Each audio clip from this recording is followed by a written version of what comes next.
A gold dredge is a mining machine that extracts gold from sand, gravel, and dirt using water and mechanical methods. The original gold dredges were large, multi-story machines built in the first half of the 1900s. Small suction machines are currently marketed as gold dredges to individuals seeking gold. Just offshore from the beach of Nome, Alaska, for instance, a large gold dredge uses a mechanical method to excavate material using steel buckets on a circular, continuous bucket line at the front end of the dredge. The material is then sifted using water. On large gold dredges, the buckets dump the material into a steel rotating cylinder that is sloped downward toward a rubber belt that carries away oversized material, and dumps the rocks behind the dredge.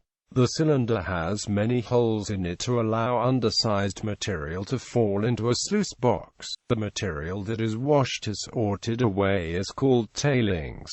The rocks deposited behind the dredge are called tailing piles. The holes in the screen were intended to screen out rocks. Concept. The basic concept of retrieving gold via placer mining has not changed since antiquity. The concept is that the gold in sand or soil will settle to the bottom because gold is heavy, dense, and dirt, sand and rock will wash away, leaving the gold behind. The original methods to perform placer mining involve gold panning, sluice boxes, and rockers. Each method involves washing sand, gravel, and dirt in water. Gold then settles to the bottom of the pan, or into the bottom of the riffles of the sluice box. The gold dredge is the same concept but on a much larger scale.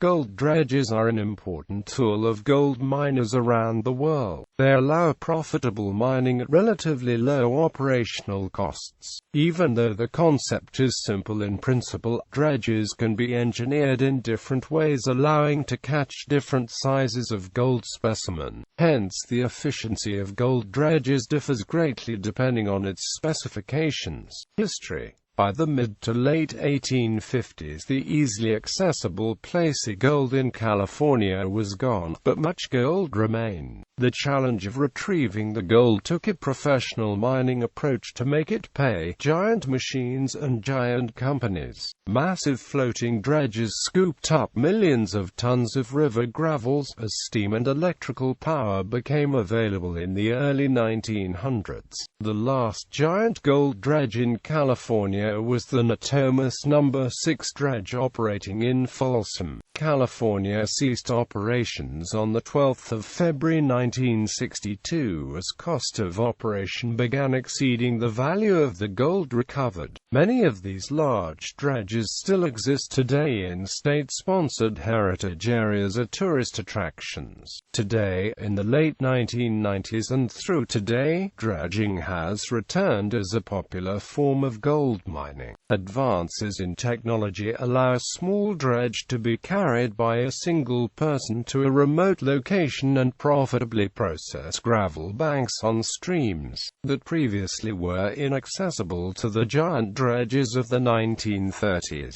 Today, dredges are versatile and popular, consisting of both floating surface dredges that use a vacuum to suck gravel from the bottom and submersible dredges. Large dredges are still operating in several countries of South America, Asia, and Africa. In 2015, gold miner Tony Beats reconstructed a 70-year-old dredge. As of 2016, this is the only operating large dredge in the Klondike. Environmental impact studies from research scientists show the use of small commercial suction dredges are capable of removing 99% of mercury, lead and other heavy metals both naturally occurring or introduced into streams and rivers by man. The use of small commercial suction dredges has also been proven beneficial in creating habitat structures for fish spawn as well as fish refugia.